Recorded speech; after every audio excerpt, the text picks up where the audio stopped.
Welcome. We're about to unpack a stack of information, pulling out the most important and useful insights just for you. Today, our conversation is all about how we move through the world, especially as we gain a little more wisdom with age. Have you ever found yourself maybe subtly reaching for a countertop when you stand up? Or perhaps felt just a tiny bit less steady than you used to be, maybe without even realizing it until, you needed that extra support.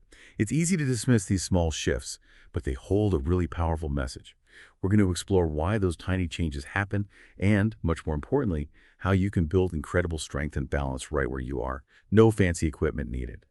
Our goal today is to share some, surprising and practical wisdom that can help you feel more confident, more independent in your daily life, making sure you stay strong and steady for years to come. That's such a crucial starting point. It really is. And it's true. Many people actually misunderstand why falls happen. It's often not about being careless, or just tripping over something obvious. Instead, it's frequently about these quiet, almost unseen changes that slowly, almost imperceptibly begin in our bodies. But the truly wonderful news, though, is how remarkably adaptable the human body is. It really is amazing. Simple, gentle movements can absolutely bring back lost strength and steadiness, even if it feels like those stronger days are long past. We're going to give you some practical, easy-to-follow wisdom today that genuinely respects your time and ability. And you might just have a few aha moments where things click into place. Okay, so let's really get into this idea of why falls happen then. It's such a common belief that a fall is just an accident, a sudden slip on a rug or a misstep. But what we've learned from so many perspectives is that the truth, it runs much deeper. Balance doesn't just suddenly vanish one day. It tends to fade slowly, almost silently, like a quiet thief. One morning, you might be reaching for your cup of coffee, and without even realizing it, find yourself sort of instinctively grabbing the edge of the counter, maybe because your legs just didn't feel quite as strong as they once did. This isn't just bad luck. It's often about what happens when you're less active, maybe when you sit too long. And especially when you stop using certain muscles that once felt automatic, muscles that used to support you without you even thinking about it. Take Margaret, for example. She's 74, lives alone. Last winter, she had a slip just getting out of bed. Now, there was no clutter, no slippery rug, nothing obvious to trip over. Her legs simply didn't hold her up like they used to. And her doctor told her something really profound that stuck with her. It's not your balance that failed, it's your muscles. Think about that for a second. Our muscles don't send us loud warning bells when they shrink. They just quiet down, leaving us feeling less stable without a clear sign. That insight from Margaret's doctor is so powerful, isn't it? It really highlights how widespread this quiet muscle loss truly is. We don't need complex medical terms for it, but simply put, as we age, if we're not actively using our muscles, they naturally start to diminish. It's just part of the process if we're not careful. And this is profoundly important because your legs, specifically, carry a remarkable 70% of your body's stability. 70%. When those vital leg muscles begin to shrink, it's a bit like, imagine pulling bricks from the very base of a solid house. The structure, at first glance, might look perfectly fine. You might not notice anything amiss, but slowly, imperceptibly, its foundation is weakening until one day, maybe suddenly, it crumbles. And that, in essence, is exactly how many falls happen. Not from one big dramatic mistake, Wow. but from dozens of small losses that you simply didn't notice accumulating over time. It's interesting, too, because many older adults don't even realize their balance is slipping. Their bodies are incredibly smart, very adaptive. They might unconsciously start, say, holding onto walls more or moving a little slower, perhaps avoiding stairs altogether. But these tricks, while they might feel helpful in the short term, often only mask the real underlying issue. They kind of push the problem further down the road.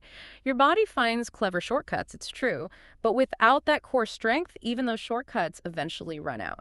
So it's really not enough to just be careful. To truly be safe, you need to be strong. And here's the hopeful message, the really good news. Muscle can come back. It really can. Even if you're in your 70s, 80s, or even beyond, with just a few minutes of the right kind of simple movement each day, you can begin to rebuild that lost strength. You can protect yourself from that quiet thief of balance. So, given how quietly these changes can happen, how can someone even begin to, test if they're experiencing them? It feels like we need a simple check-in method. Exactly. A check-in. Every morning, our body gives us clues, tiny messages, but most of us just rush right past them, don't we? We're focused on getting the coffee ready or catching the news or just starting the day. And that's precisely where those tiny warning signs can get missed. Things like slightly weaker legs, maybe poorer balance, or steps that feel a little shaky. These can all start showing up in those first few minutes after waking. Ah, okay. So there are ways to notice. Yes, and there's a wonderfully practical habit that some doctors are now recommending. It's called the 10-second chair rise test. The 10-second chair rise test. Okay, sounds simple enough. How does it work? It's remarkably simple. You just sit on a firm chair, not a soft sofa, but a firm chair, cross your arms over your chest, and then try standing all the way up and sitting all the way back down 5 times without using your hands for support. 5 times, up and down, no hands. Got it. That's it. Now, if you can do it in under 10 seconds, that's wonderful. That's a great sign. But if it takes longer than 10 seconds, or if you find you need to use your arms to help yourself up or down, that's not a failure. Not at all. Think of it as a clear message from your body, a little signal. It's a sign that your legs might be losing strength without you fully realizing it.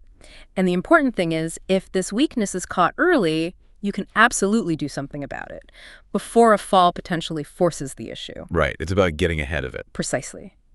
Margaret, who we mentioned earlier, she found this test quite a revelation. When her doctor suggested it, she was genuinely surprised. Not necessarily by the result itself, but by how much effort it suddenly felt like. She reflected later, "I thought I was fine, but I didn't realize how much I'd been depending on my hands." That moment of self-discovery, that little aha, really shifted her perspective. Instead of maybe fearing a decline, she started to see her legs as tools she could sharpen again, one small, intentional action at a time. That's a much more empowering way to look at it. Absolutely. This little test isn't just about the raw strength of your muscles, it's really about control. When you can stand up and sit down smoothly without help, it shows your brain and your body are communicating effectively. They're working together in sync. That partnership, that coordinated effort, is what truly protects you from slips, stumbles, and ultimately the loss of independence that people worry about. The earlier you catch any signs of weakness, the easier it is to reverse it. So it's not some scary diagnosis, it's just a helpful check-in, a gentle nudge from your own body. So maybe before breakfast tomorrow, we really encourage you to try it. It's just you in a chair, no special equipment needed, and absolutely no judgment involved. Just see what your body tells you. Okay, so once someone has maybe done that check-in, and perhaps they noticed it was a bit harder than expected, how do we translate that understanding into action? It sounds like the solution isn't complicated at all. Maybe it's even as simple as using what's already right there in your home. You're absolutely right. It means you already have the tools you need right in your own home. There's something truly powerful about using just a regular kitchen chair to start taking back control of your health and stability. You don't need a gym membership. You don't need any fancy gadgets. Just you and a sturdy seat. For many folks over 70, let's be honest, some leg exercises can feel intimidating or maybe just too difficult to start. But the evidence really highlights a gentle, incredibly effective one. It's called the sit-to-stand. This one doesn't feel intimidating, and it has genuinely helped thousands of older adults regain strength, confidence, and steadiness, one slow, controlled motion at a time. The sit-to-stand. Okay, how do we do that one correctly? It's remarkably straightforward. You simply sit towards the front edge of a sturdy chair, with your feet flat on the floor, about hip-width apart. Keep your arms crossed over your chest. Then, slowly and with control, lean forward slightly and rise to a full stand. Use your leg muscles. Once you're fully standing, pause briefly, then gently and slowly sit back down, again with control. Don't just flop down. You want to aim for doing this 5 times. Nice and easy, no rush at all. And if 5 times feels like too much at first? That's perfectly okay. If it feels too hard initially, you can certainly start with fewer repetitions, maybe just 2 or 3, or you could even use your hands gently on the chair arms or your thighs for a little assistance to help you get started. The goal is to gradually reduce the hand support as you get stronger.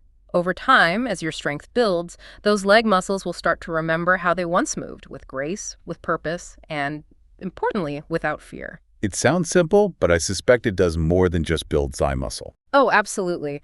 This seemingly small move does so much more than just strengthen your thighs and your glutes, although it does that very well. It effectively reteaches your entire body how to rise safely and steadily, and that is a huge benefit. You see, research shows that a surprising number of falls actually happen when people are getting up or sitting down, especially from soft couches or low beds where it takes more effort. Practicing this specific movement daily helps your brain and body work together again smoothly. It rebuilds that lost confidence without you ever needing to leave the comfort of your home. Margaret, for instance, she added the sit-to-stand to her morning routine right after the chair test, and she shared, "It's like brushing my teeth now. Quick, simple, and I honestly feel stronger every week." That's fantastic, making it a habit. Exactly. And her story isn't unique. Many physical therapists use this very exercise as a foundational movement for seniors because it genuinely works. The motion is natural, the effort is gentle, but the result is stronger legs and much, much better control. It might feel like a small thing, doing just 5 sit-to-stands, but think of it like planting seeds. Each repetition adds to your overall stability, your balance, and ultimately, your freedom. And it seems easy to fit into the day. Absolutely. Imagine how easily this powerful exercise can fit into your daily life. You could do a set during TV commercials, or maybe while you're waiting for the kettle to boil for your morning tea or coffee, or even just a quick set before you head to bed. It takes barely a minute. Now, this next idea, it might seem a little surprising at first. You might be thinking, trading my toes, what on earth does that even mean? But there's a quiet wisdom in this, a kind of secret, if you will, from Japan. Apparently, some of the oldest and healthiest seniors there actually begin their mornings by intentionally waking up their feet. Yes, and what's so compelling here, what's really interesting, is that balance doesn't actually start in your knees or your hips, as many people might assume. It starts way down low, in the soles of your feet, in the strength of your toes, and in the fundamental way they connect and grip the ground. As we get older, that crucial connection, that feeling between our feet and the ground, it tends to fade a bit, making us feel less sure-footed. Okay, so feet and toes are key. What's the secret exercise then? The secret is a wonderfully simple exercise called toe curls, or sometimes towel curls. You just sit on a chair, feet flat on the floor. Place a small towel, like a dish towel or hand towel, flat on the floor in front of you. Then you try to grab and scrunch up that towel using only your toes. Pull it towards you. Now, I admit it might feel a bit silly or maybe even childish at first, but stick with it. This surprisingly simple move strengthens the small, often forgotten intrinsic muscles within your feet. And these little muscles play a huge role in stabilizing your entire body when you walk, when you turn, or even when you just get up from a chair. It's fascinating. Doctors in Okinawa, that region famous for the longevity of its residents, often recommend this exact daily ritual to their elderly patients. Wow, really? So there's real evidence behind it. Did Margaret try this one too? She did, and she laughed about it. She said, "At first, I couldn't even pick up the towel. My toes just wouldn't cooperate." But she persisted. Just a minute or so each day. And after about 2 weeks, she noticed something quite remarkable. She said, "My feet didn't feel so numb anymore. I felt more in touch with the floor." That feeling of connection must make a big difference. It's huge. Think about it. Falls very often begin with a small misstep, a slight loss of footing. And those missteps commonly happen when the brain loses clear communication with what the feet are doing or feeling. So strengthening this connection, literally waking up those nerves and muscles, rebuilds trust between your body and the ground you walk on. And there's also a surprising little bonus to this simple exercise. Oh, what's that? These toe movements, the scrunching and pulling, can significantly boost circulation in your feet. For many older folks who deal with cold feet or maybe tingling or numbness, these little movements really get the blood flowing down there. It's just maybe 1 minute of effort, once a day, and your entire lower body starts to feel more alive, more grounded, both literally and, you could say, emotionally. It's quite remarkable how small, targeted movements like these toe curls can have such wide-ranging and positive benefits. One towel, 1 minute. Seems worth a try. Absolutely. We really encourage you to try it. You might just discover why elders in Japan swear by it. It really is amazing how often the most powerful changes seem to come from the smallest, quietest shifts in our routine, isn't it? That's exactly what this next 1-minute balance routine does. It's incredibly simple, it's quiet, and it works by actively waking up parts of your brain that tend to get a bit sleepy with age, especially the parts responsible for keeping you upright and steady. It's called the single leg stand, and it's almost like hitting the reset button on your entire stability system each morning. That's a great way to put it. A daily reset for balance. And it's very accessible. Here's how you do it. Simply stand near something sturdy, like a countertop or the back of a solid chair. This is just for safety, for a little support if you need it. You don't have to grip it tightly. Then, gently lift one foot just slightly off the ground. Doesn't have to be high. And try to hold that position for about 10 to 20 seconds. Then gently lower it. After that, switch to the other side and repeat. Hold for 10 to 20 seconds. That's truly it. You don't need to close your eyes or try any fancy balancing acts, especially at first. The real key here is consistency, doing it regularly. So what's actually happening in the body when we do that? Well, When you stand on just one leg, even for that short time, it prompts your inner ear, your body's balance sensor, your muscles, your joints, and your brain to all talk to each other much more actively. They have to coordinate intensely to keep you upright. This continuous communication keeps your entire balance system alert and ready for whatever the day brings, whether it's an uneven pavement or just walking across the room. Did Margaret find this one helpful too? She did, though she found it challenging initially.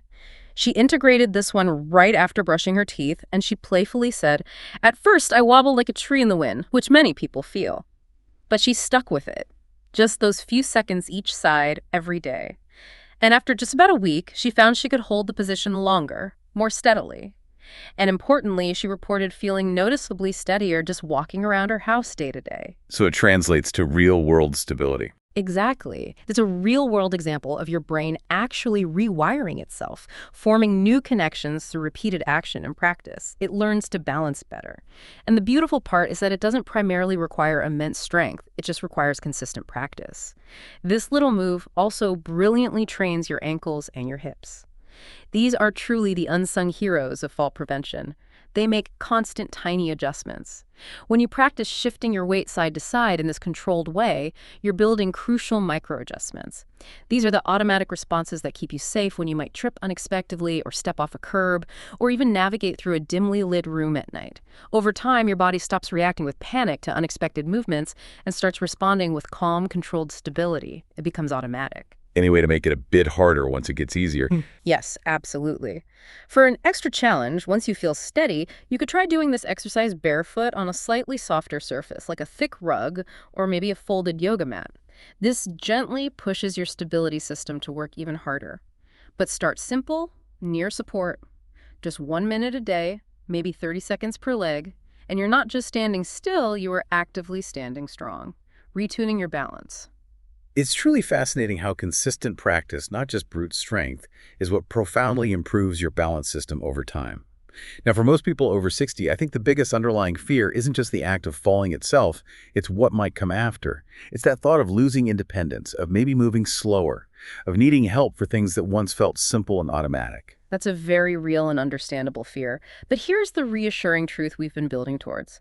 Every single small, gentle exercise we've discussed today, the chair rises, the toe curls, the single leg stands, builds a vital safety net around your daily life. It happens 1 repetition at a time, 1 minute at a time. And it really starts with turning these powerful little movements into consistent habits. So it's not about adding a huge workout regime. Not at all. You truly don't need a strict, rigid routine or hours in a gym or even a personal trainer unless you want one. What you really need is a rhythm. A natural flow that fits seamlessly into your life, your existing schedule. Perhaps it's doing those toe curls before you have your morning coffee while you're sitting there anyway. Maybe it's the chair rises right after lunch, just before you clear the table. Or practicing that one-leg balance while you're standing at the sink brushing your teeth. When these simple moves become truly integrated into your day, much like combing your hair or tying your shoes, they stop feeling like exercise. Instead, they just become part of your daily routine, your daily armor against frailty. Margaret seemed to find that rhythm. She really did. She found success with this idea of habit stacking, linking the new habit to an existing one. She said, "I tied it to things I already do every day. Now, instead of dreading exercise or feeling like it's another chore, I actually feel proud of each little check-in with my body." And that's the real goal here, not aiming for perfection, but for consistent, steady progress. Little and often, because the longer you stay in motion, incorporating these small, powerful movements regularly, the more your muscles, your brain, and your balance system stay perfectly in sync. And that crucial synchronization is what keeps you firmly in control of your own life, your own movements. So it goes beyond just physical strength. Oh, much beyond. These gentle moves don't just protect your legs, they protect your confidence. The confidence to reach for that favorite book on a high shelf without a second thought. The confidence to go for a walk in your neighborhood without constantly scanning the ground for hazards, without that underlying fear of stumbling. The confidence to climb the stairs in your home and know with certainty that you'll make it back down safely. This is how strength truly works after 60, after 70, after 80. Quietly, steadily, and always building in your favor when it matters most. And here's the real secret, the most important takeaway perhaps. It's never too late to begin. It truly isn't. Whether you're 65 or 85 or even 95, your body is still listening. It's still adapting. It's still waiting for you to give it a reason to rise, a reason to be strong again. So maybe think about it. How can you weave just one of these moments into your daily rhythm, starting as soon as tomorrow? We've covered quite a bit today, haven't we? From understanding the quiet way balance can sometimes fade to discovering these really simple, powerful movements you can do right at home, often with just a chair or even a towel. The profound impact of these seemingly simple, quiet habits can genuinely transform your sense of security and your freedom to move as you wish. Thank you so much for joining us on this exploration of how to build your own daily safety net for lifelong independence. Maybe just take a moment now to think about which small habit you might try first, perhaps tomorrow morning.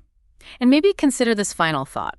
How these quiet habits aren't just about moving your body, though that's important. They're really about changing the course of your morning, improving the quality of your day, and maybe even changing the course of your life by helping you reclaim the freedom and the confidence that you absolutely deserve.